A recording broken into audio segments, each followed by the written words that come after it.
Bueno, un segundito. Ya está grabando. A ver. Esperaba ya yo poder tener un equipo en condiciones. Pero lamentablemente no funciona la cámara.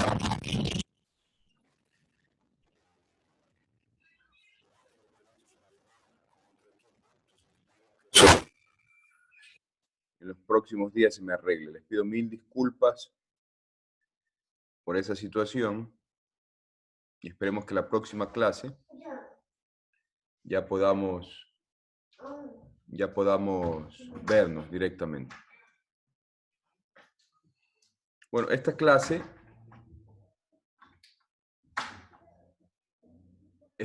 continuaremos con la introducción, con unas explicaciones metodológicas.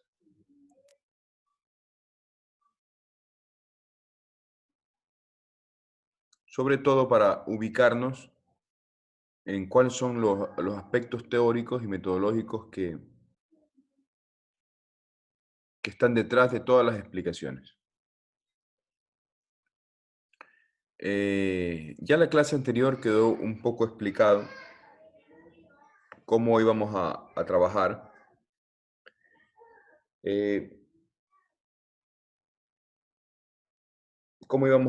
Entonces ya no voy a retomar aquello, sino que directamente voy a ir a los aspectos metodológicos.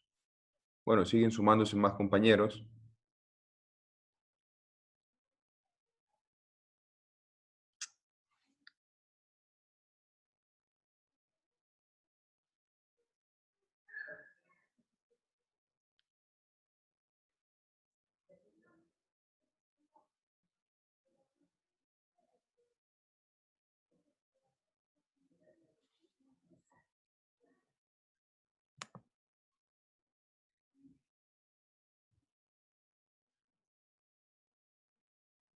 Son 4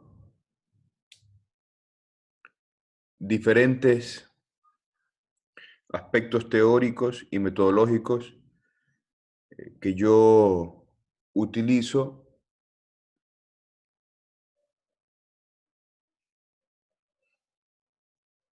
o que están detrás de las explicaciones en mis clases. Bueno, no veo aquí alumnos míos. ¿Ninguno ha sido alumno mío?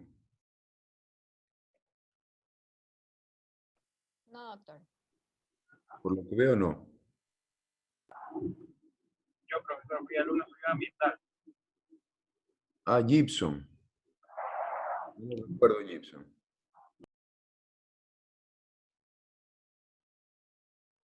Derecho ambiental. Pero esta asignatura, Gibson, es...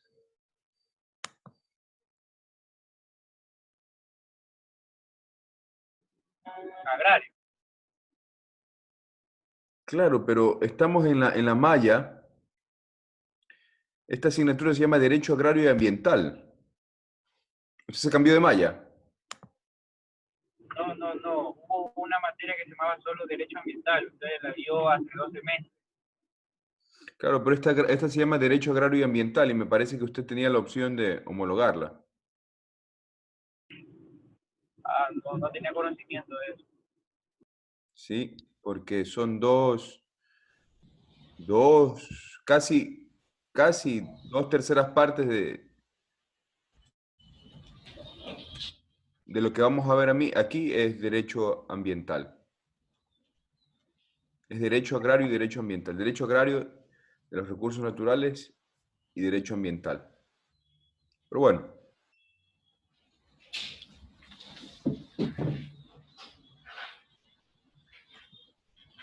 A ver, entonces, para los que no me conocen, me presento rápidamente. Mi nombre es Leonel Calderón Tello. Soy PhD por la Universidad Complutense de Madrid.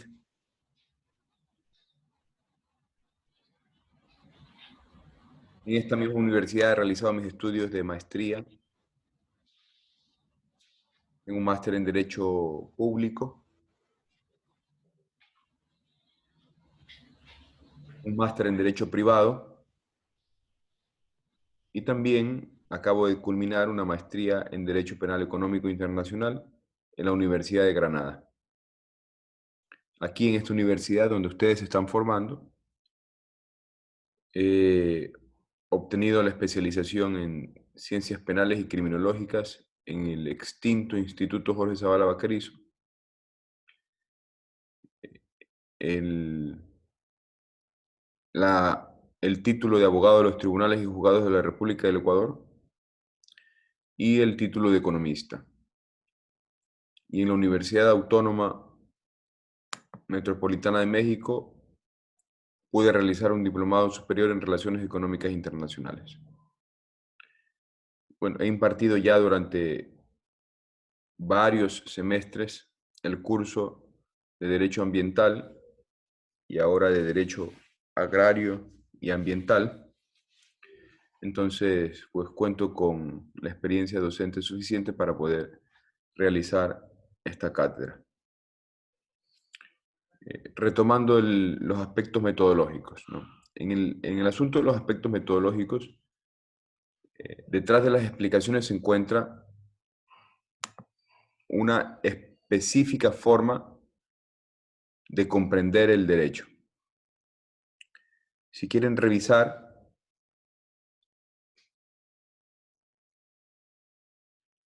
sobre este asunto, deberían leer la obra de Jürgen Habermas,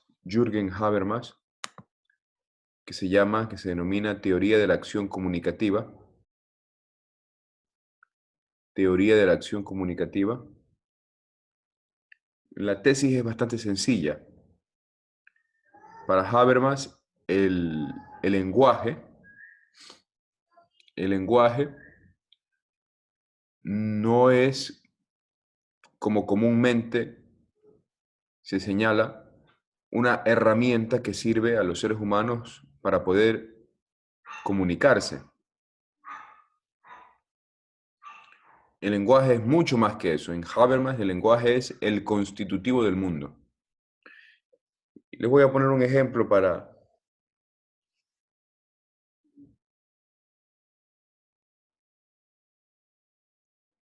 trasladar estas ideas. Cuando Habermas habla del mundo de los fenómenos, ¿no? El mundo fenomenológico, el mundo de la naturaleza. Si yo, por ejemplo, aquí menciono el concepto elefante, el concepto perro, el concepto gato, el concepto barco, el concepto carro, etc. Quedémonos con uno, el concepto elefante. ¿Qué se les viene a la cabeza? ¿Quién me puede decir? Si yo digo elefante, ¿qué se les viene a la cabeza? Animal. ¿Qué Marfil. animal? ¿Qué animal se les viene a la cabeza?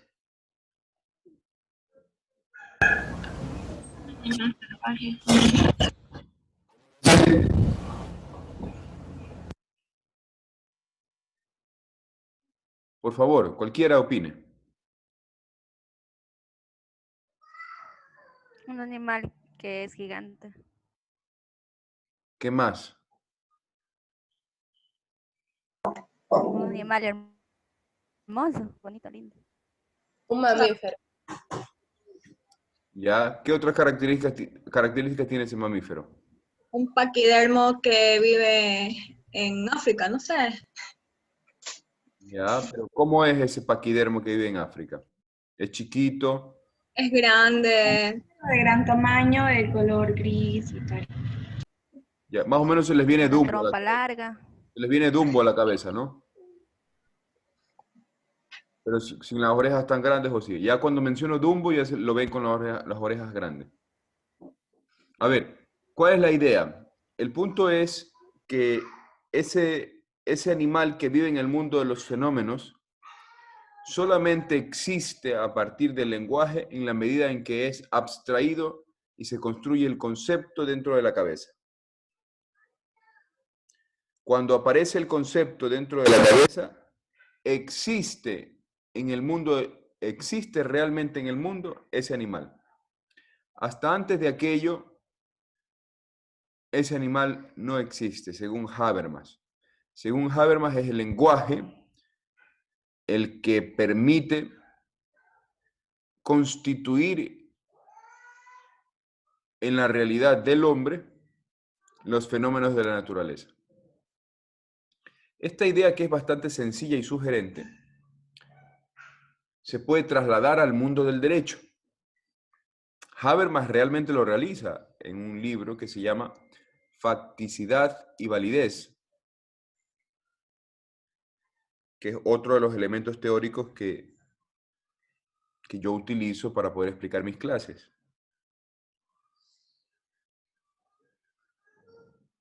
El derecho es lenguaje. El derecho es la forma de comunicación que tienen las personas entre sí. Solamente las personas se comunican a través del derecho. O mejor, las personas solo se comunican a través del derecho.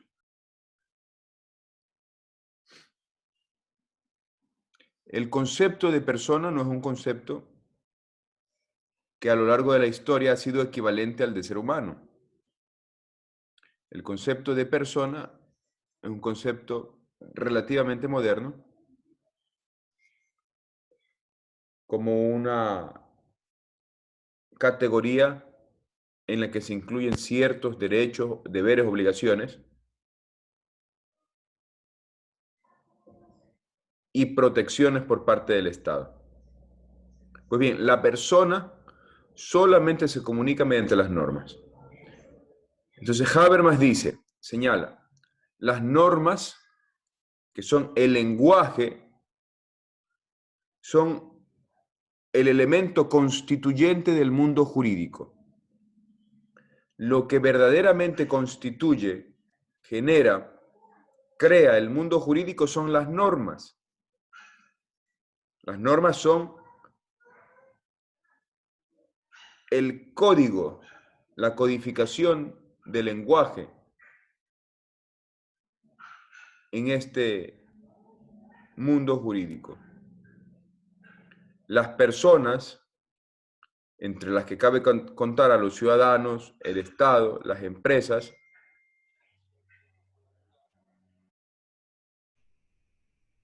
se entienden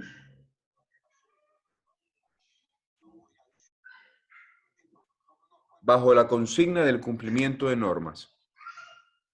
Nosotros aquí, por poner un ejemplo, nosotros tenemos roles ciudadanos. En esta aula hay un rol de profesor y hay un rol de alumno, de estudiante. Son roles normativos, jurídicos. Y nosotros tenemos que actuar de conformidad a esos roles.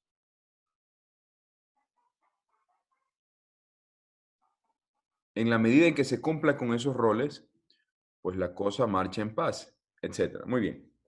Primera cosa importantísima, Habermas. Segunda cosa importante es la teoría funcional del derecho, que deriva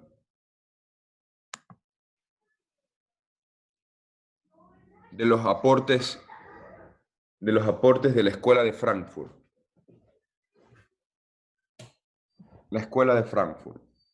En la Escuela de Frankfurt hay varios autores, pero engloba un resumen de toda la Escuela de Frankfurt, coincidentemente también Jürgen Habermas. Habermas es un autor tardío de la Escuela de Frankfurt. Si quieren ver a los más antiguos, pueden leer a Benjamin Franklin o a Adorno, Theodor Adorno. Vamos a citar un libro de Habermas que se llama Facticidad y Validez, que sería el que yo utilizo para poder explicar mi clase, ¿no? Mis clases a lo largo de todo el curso. Vamos a ir recurriendo constantemente a estos elementos.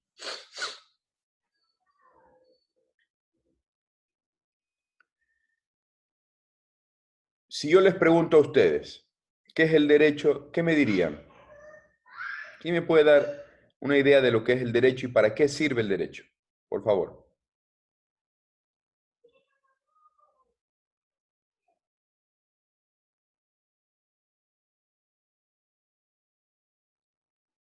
Bueno, el concepto clásico es que es un sistema de normas coercibles que sirven para regular la actividad humana en sociedad. Ese es el concepto más básico. Muy bien. ¿Alguien más?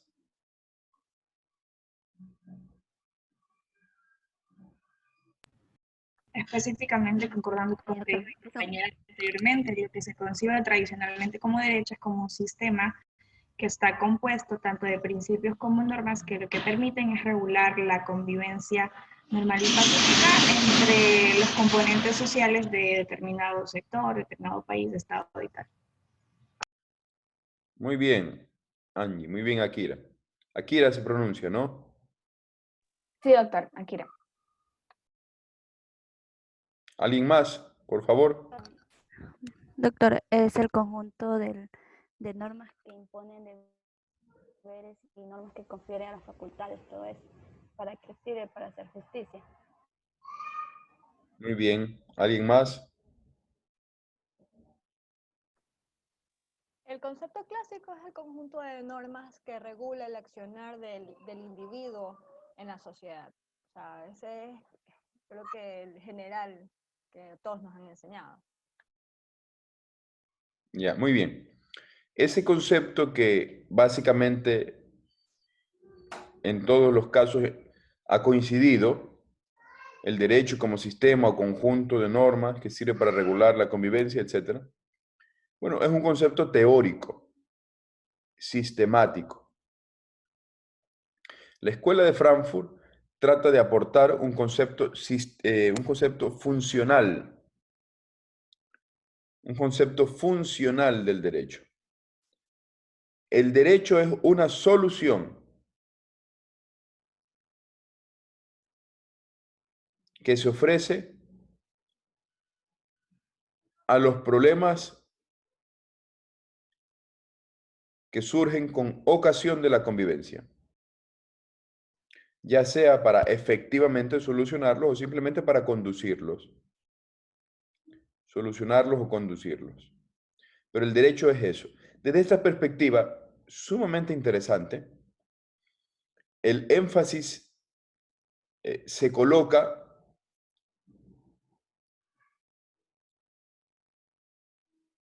no en el derecho como norma vigente, sino en el derecho como norma que funciona. Vamos a ver la diferencia. En este libro de Habermas,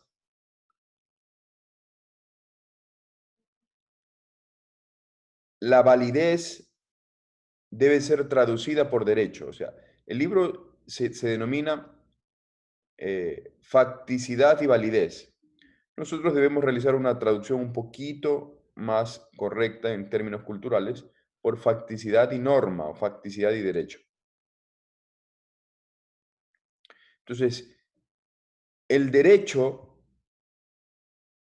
o la validez del derecho estará relacionada no solamente a la circunstancia de que la norma se encuentre vigente, sino a la circunstancia de que esa norma vigente se cumpla. Si esa norma vigente no se cumple, pues concluiremos que eso no es derecho, o al menos eso es una norma vigente que no se cumple, que no produce efectos jurídicos o que desde una perspectiva de la validez es inválida.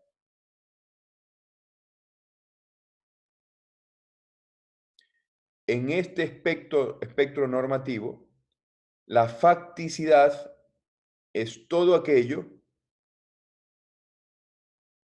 que condiciona el aparecimiento o el mantenimiento de las normas. Condiciona el aparecimiento o el mantenimiento de las normas. Miren, todos estos aspectos son sumamente importantes. Vamos a ver nosotros en nuestra materia derecho agrario, derecho de los recursos naturales y vamos a ver derecho ambiental. Y por ejemplo, en el marco del derecho ambiental y en muchas otras materias, tenemos una fuente del derecho que se denomina el soft law.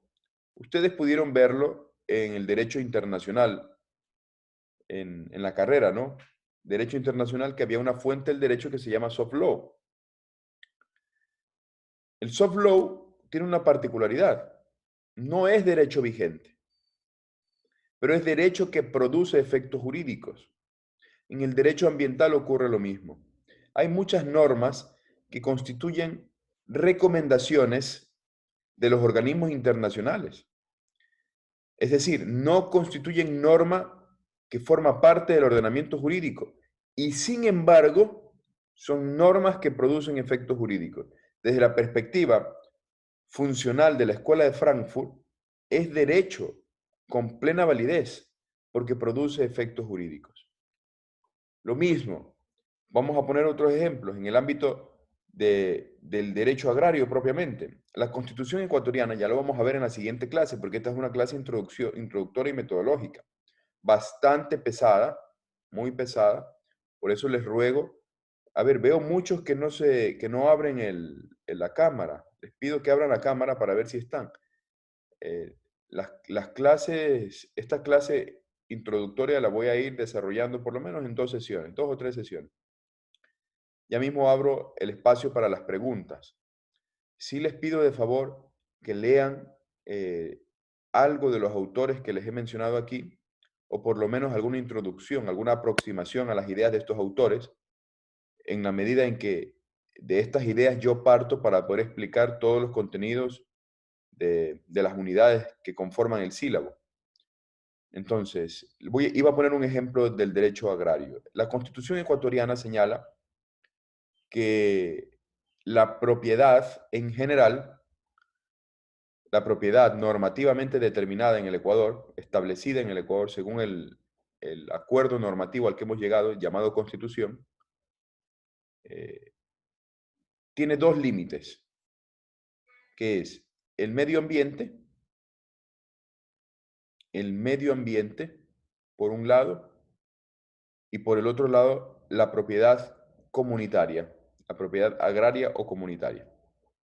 Entonces nosotros, nuestra materia, que se llama Derecho Agrario, realmente desarrolla se desarrolla a partir de esta limitación que la Constitución ecuatoriana ha establecido a la propiedad en general. ¿Quién me puede decir? Estamos ya en qué semestre, por favor, con este curso. Quinto es, ¿no? Sexto. Sexto semestre. Sexto. Entonces, sexto semestre significa que ustedes ya vieron derecho de bienes en Código Civil. Ya vieron bienes, ¿no? Pues que alguien me diga qué es la propiedad.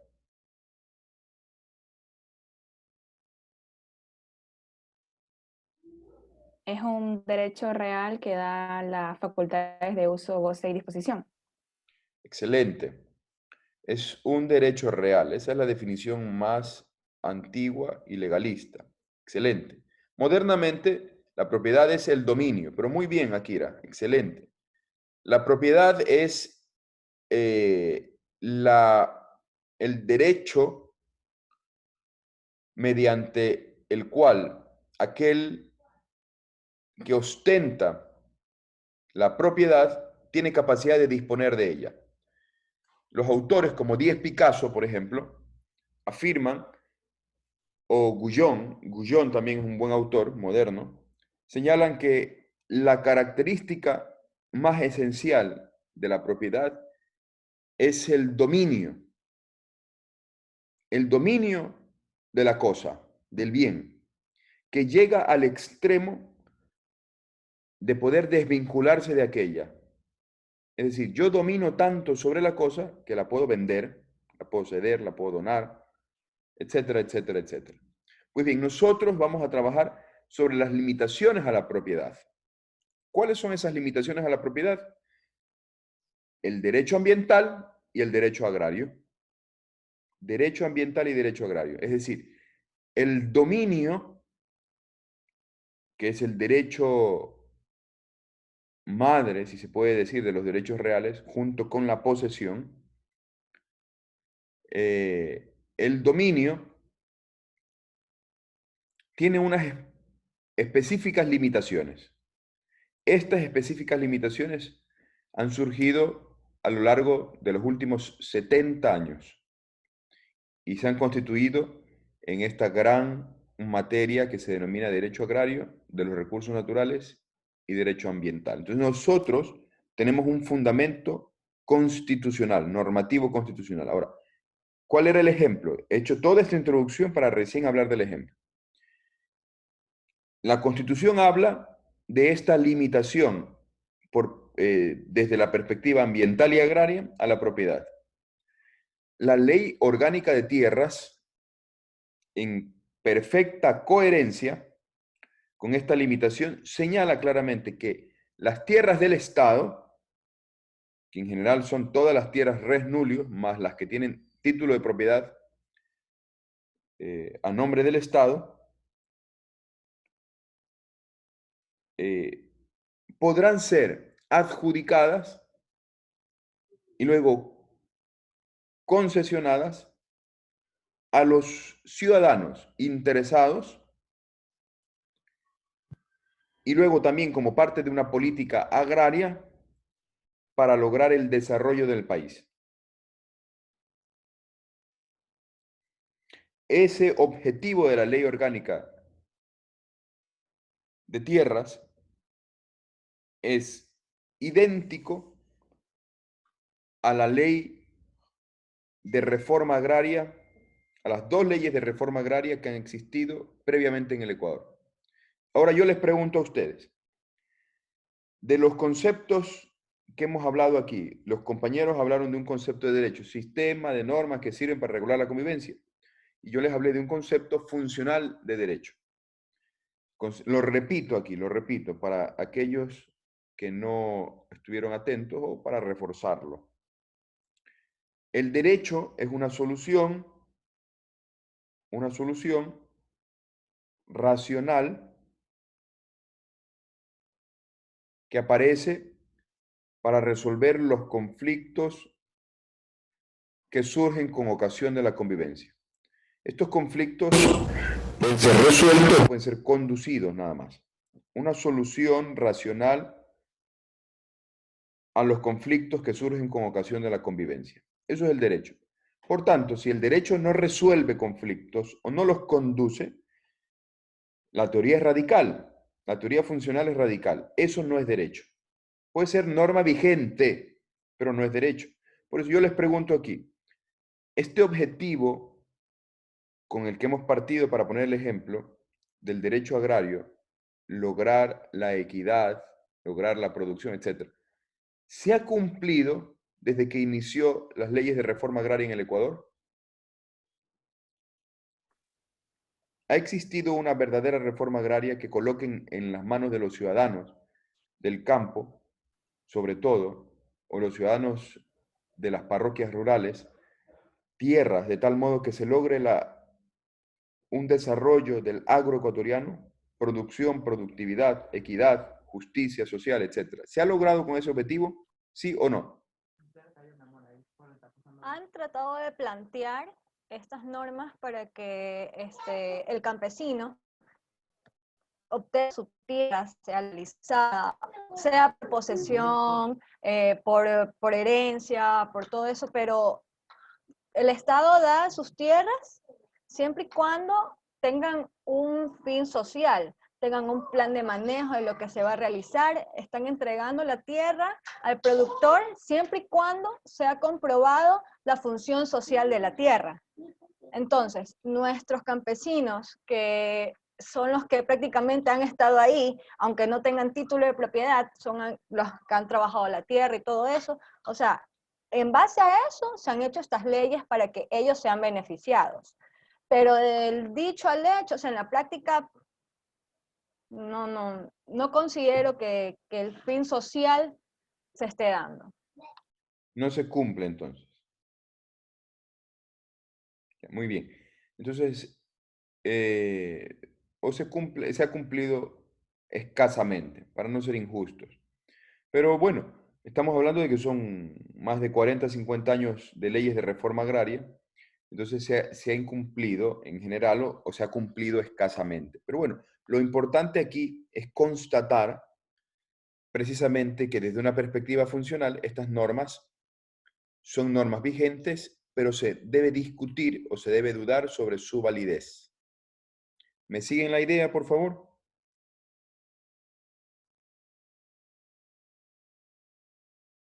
¿Sí o no? Sí, doctor. Sí, doctor. Muy bien. ¿Los demás? Sí, doctor. Sí, doctor, está bien. Doctor. Ya. Entonces, este sería el segundo elemento teórico. Ya todavía no vamos a desarrollar la cátedra, estamos recién poniendo ejemplos. El tercer elemento teórico que yo utilizo en mis clases es el análisis económico del derecho, que es una teoría, una corriente teórica también, que permite analizar al derecho desde una perspectiva económica en función de los costos y beneficios que produce. Hay muchísimas teorías modernas que dependen del análisis económico del derecho y que no las sabemos. Por ejemplo, la teoría de Robert Alexy sobre los derechos fundamentales y los mandatos de optimización. Es una teoría desarrollada a partir del análisis económico del derecho. Las normas establecidas en la Constitución son o constituyen mandatos de optimización. Es decir, la sociedad puede darse el lujo de tolerar que se cumplan en la medida en que el Estado tenga recursos para cumplir. Por ahí. Alison, ¿dijo algo? No, disculpe. Ya, repito. Entonces, la sociedad, según Robert Alexy, debe estar en la capacidad de tolerar que se cumpla poco a poco las normas y que se cumplan en la medida en que el Estado tenga capacidad para solventar el cumplimiento de aquellas. Por ejemplo, la gratuidad de la seguridad social. Una norma maravillosa. Pero dice Alexi, la seguridad social debe ser gratuita, pero al mismo tiempo constituye un mandato de optimización. Es decir, al Estado se le debe exigir en la medida en que tenga recursos para poder ir alcanzando óptimos que hagan posible una adecuada satisfacción por parte de todos los ciudadanos de este derecho. Mandatos de optimización. El concepto de optimización en el análisis económico del derecho más básico es el de Pareto, ¿no? Wilfredo Pareto. Revisen el concepto de optimización en Wilfredo Pareto para poder entender qué significa esto. Pues lo mismo, en el ámbito de nuestra asignatura, vamos a utilizar mucho el análisis económico del derecho. Nosotros tenemos muchos elementos y muchos ejemplos que se van a comprender de mejor manera. ¿Por qué razón? Por ejemplo, una pregunta que puede ser respondida desde la metodología del análisis económico del derecho de nuestra materia. ¿Por qué razón es mucho más barato proteger el medio ambiente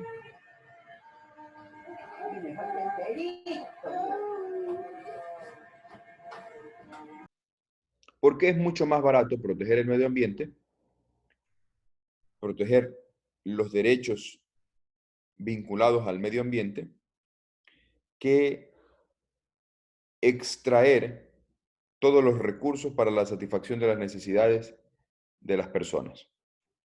Entonces haremos un análisis también desde la perspectiva económica, económico-jurídica.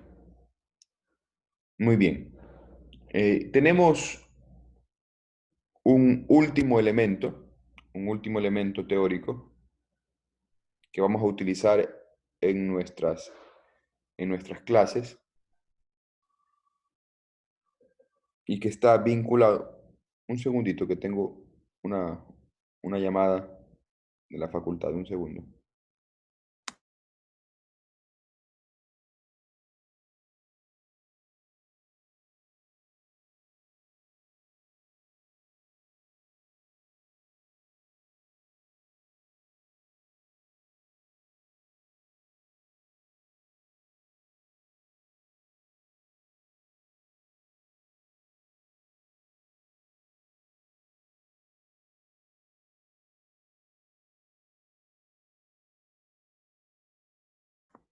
Mil disculpas.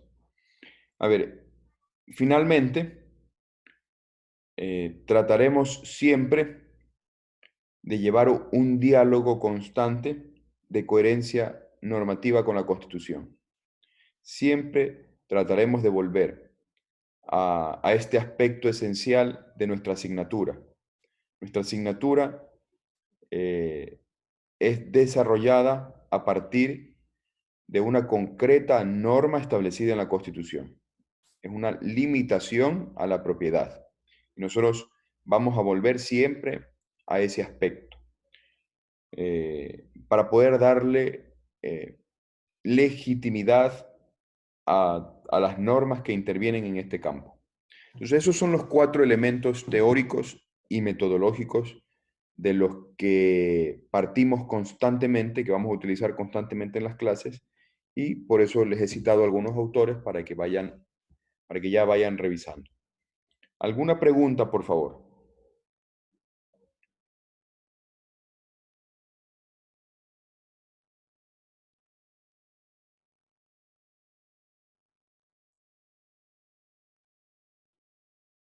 ¿Alguna duda, alguna opinión?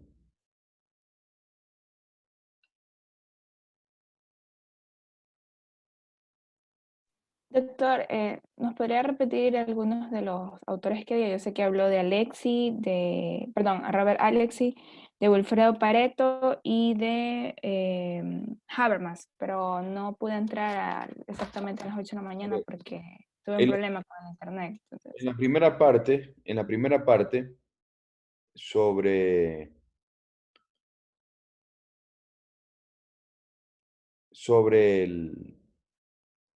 la teoría de la acción comunicativa, Jürgen Habermas.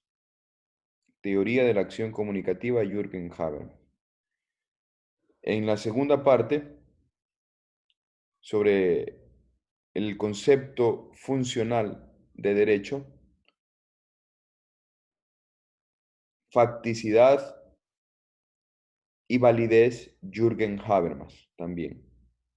Hay otros autores, pero me parece que con estos 2 libritos de Habermas se comprende de una manera muy fácil y muy sencilla todo. Ojo, si les cuesta mucho leerlo, les pido que revisen alguna introducción a la teoría de la acción comunicativa o una aproximación a la teoría de la acción comunicativa. De cualquier autor, da lo mismo, solamente en esos términos, ¿no? Alguien que estudia a estos autores, a este autor. Y luego, si les queda dudas, pues en la próxima clase lo podemos ver 5 o 10 minutos. Mire, doctor, me he encontrado con esto. Yo no tengo ningún problema. Hay que aprovechar estas circunstancias para poder seguir aprendiendo más. Entonces, lo mismo le decía, para el segundo elemento teórico, la teoría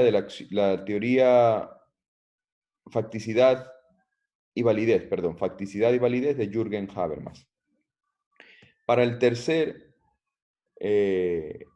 apartado teórico o metodológico, que es el análisis económico del derecho, Coase, por ejemplo, es un autor, H. Coase, puede ser Richard Posner, y no me sale el otro autor, que es un juez italiano, juez de apellido italiano, porque no me sale ahora. Pero con Richard Posner o con Coase están muy bien. Análisis económico del derecho. Wilfredo Pareto, doctor. En este campo, les hablaba yo de una aplicación del análisis económico del derecho en el derecho, es la teoría de Robert Alexy.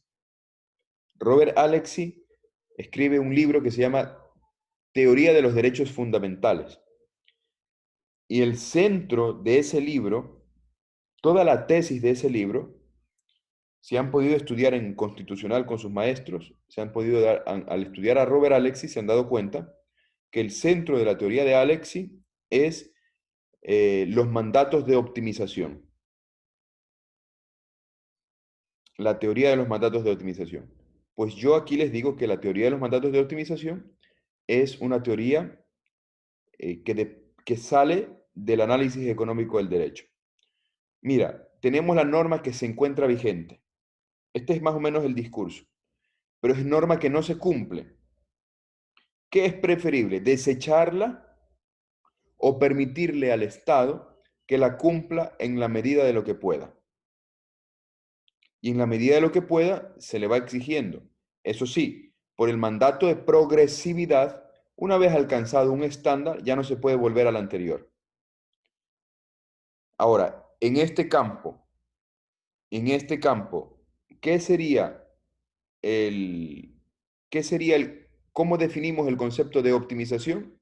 Le cité a Wilfredo Pareto, que sería uno de los autores más básicos sobre la optimización. En Wilfredo Pareto, les resumo, en Wilfredo Pareto, el concepto de optimización es producir en óptimos es la mayor producción sin limitaciones de las variables. La mayor cantidad de producción sin limitación de las variables. En el derecho sería el mejor derecho sin restringir las libertades de las personas. Profe, tengo una duda. Sí. Me imagino que esto de mandato de optimización únicamente cabría, no sé si en la hora también lo desarrollaría, únicamente cabría a los derechos económicos, sociales y culturales, porque en cuanto a los derechos civiles y políticos, no sé si se pueda como que aplicar en un nivel proporcional, como que o lo aplicas completamente o de forma contraria lo estarías vulnerando, y hablando del derecho de libertad de expresión, del derecho de integridad. Entonces eso me generó un poco de duda. Si es que el mandato de optimización únicamente cabe a los derechos económicos, sociales y culturales. A ver, los mandatos de optimización se pueden utilizar también.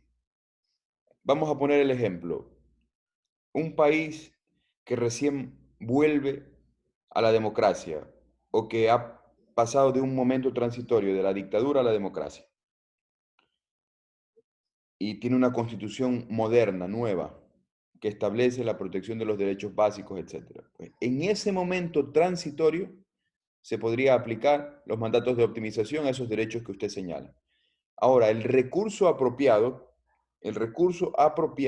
interpretativo apropiado, para esos derechos que están muy vinculados a la persona, no es el mandato de optimización, sino es el principio de proporcionalidad. Ese sería el principio más adecuado. Y Alexy también en su teoría de los derechos fundamentales lo explica. ¿Alguna otra duda? ¿Quién fue que habló? ¿Quién preguntó? Yo, Fernando. A ver, ¿le quedó claro? Sí, sí. Ya, muy bien. Entonces, esa sería la cuestión. Según los tipos de normas, las reglas de interpretación. Entonces, aquí cabe en ese tipo de derechos, sobre todo el principio de proporcionalidad, pero hay circunstancias en las que no se puede pedir más. Y cambio de regímenes pueden solventarse a través de los mandatos de optimización. Pero bueno, son situaciones límite, pero cabe enunciarlas. ¿Alguna otra pregunta, por favor? Bueno, nos quedamos en el segundo apartado. En el tercer apartado, ya citamos autores, ¿no?, del análisis económico del derecho.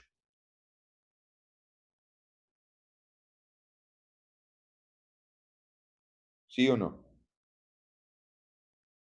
Sí, doctor. Sí, doctor, citó a Richard. Posner y Corser. Coase y Richard Posner.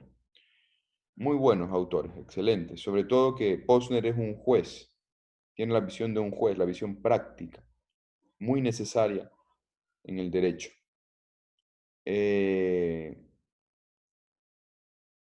Bueno, en general eso. Sería bueno, si quieren profundizar mucho más, no es necesario, ya no es necesario, pero si quieren profundizar mucho más en la metodología de la ciencia del derecho, podrían revisar, por ejemplo, ¿cómo se llama? Karl Larens, por ejemplo. Karl Larens es un buen autor y está en español, una obra publicada en Ariel, me parece que está en internet, circula libremente en internet. Karl Larens, Metodología de la Ciencia del Derecho. La primera parte no la lean, lean la segunda parte, que es básicamente ya la concreción de todas las ideas. La primera parte es toda una evolución histórica de las ideas metodológicas del derecho, desde el finales del siglo XVIII hasta el siglo XX, y la segunda parte ya es cuáles son los métodos interpretativos modernos. Fuera de eso, pues ya iremos revisando nuestra materia. Bueno, aquí han escrito, veo en el chat, los libros, muy bien, excelente.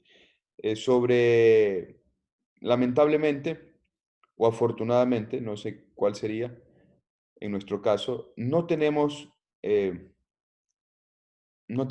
un libro que desde estas perspectivas estudie nuestra asignatura, pero vamos a ir utilizando artículos académicos que semana a semana subiremos para las realizaciones de las actividades asincrónicas y que en algún momento estudiaremos en una clase o en una sesión como la que tenemos ahorita, como la que tenemos en este momento. Entonces, utilizaremos artículos académicos. Una de las cosas que revisaremos aquí, que será muy importante, es la discusión, el debate en torno a si existen o no los derechos de la naturaleza desde una perspectiva de la validez. ¿Existen o no? ¿Tienen vigencia o no? ¿Son coherentes o no con la teoría general los derechos de la naturaleza? Eso será sumamente importante para nuestras clases. Yo tengo un particular punto de vista ahí, entonces me gustaría previamente hacer el debate y la discusión para que cada quien tome postura. Muy bien. A ver, ¿alguna pregunta, por favor?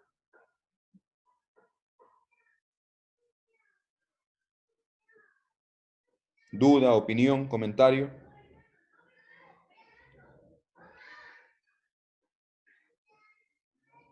Sí, va a haber información subida al Moodle, por si acaso.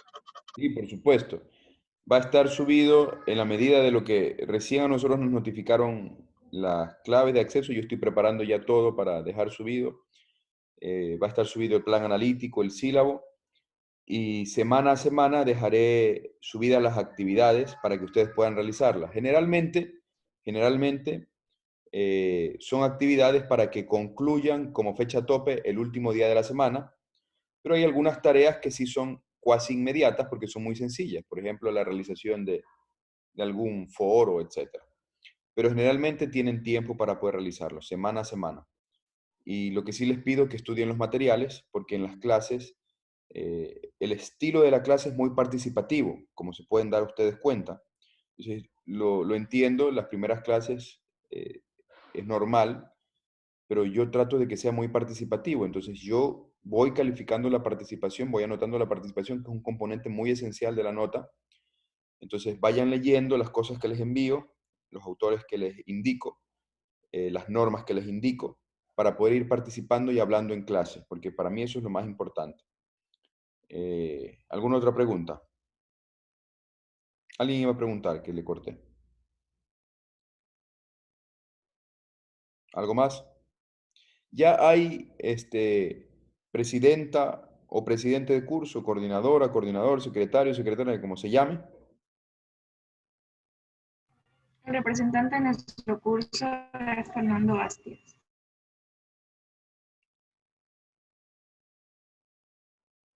Pero ya elegido, digo. ¿Elegido o autoelegido? ¿Cómo es? Semi-elegido. Semi-elegido. Ya bueno, hasta que lo elijan formalmente, usted va a ser el semi-elegido, pues entonces también, Bastias, para coordinar conmigo el tema de de cómo se llama, de cómo se va a desarrollar la clase, de si tenemos algún inconveniente, etc. Entonces, bueno, yo creo que con eso culminamos el día de hoy. Si no hay más comentarios, más dudas, más opiniones, pues cerramos aquí. La clase de hoy ha sido bastante densa, entonces les pido que por favor traten de introducirse en los materiales, pregunten mucho de las cosas que vamos aprendiendo aquí, porque, bueno, el Estado ecuatoriano hace un esfuerzo enorme para la gratuidad de la educación. Esperemos que poco a poco vaya que... Mire, esto es un ejemplo interesante del mandato de optimización. El mandato de optimización es educación universitaria gratuita y de calidad. Entonces ya tenemos más o menos la gratuidad, más o menos, todavía no es gratuita. Hay algunos aspectos que pueden significar un costo. Pero la calidad tenemos que mejorar mucho en términos de calidad. Pero se está haciendo bastante. Entonces, uno de los factores importantes para el mejoramiento de la calidad es que los estudiantes pregunten, exijan. Entonces, yo les pido a ustedes que revisen los materiales constantemente y dialoguemos aquí. Yo no tengo problemas en algún momento si me hacen una pregunta y decirles, mire, ¿sabe qué? No sé eso, porque puede ser que no lo sepa. Pero en general, en las cosas que trabajo, que preparo mis clases, pues generalmente tengo capacidad para absorber las preguntas. Entonces, pregunten y de este modo hay este diálogo docente-universitario que permite el mejoramiento constante de la asignatura. Muy bien, si no hay más cuestiones, dudas, opiniones, culminamos aquí nuestra clase y nos vemos ya la próxima semana. De acuerdo, doctor. Muchísimas gracias. Que tenga un buen día. Doctor. Buen día. Gracias, doctor. Gracias. Gracias.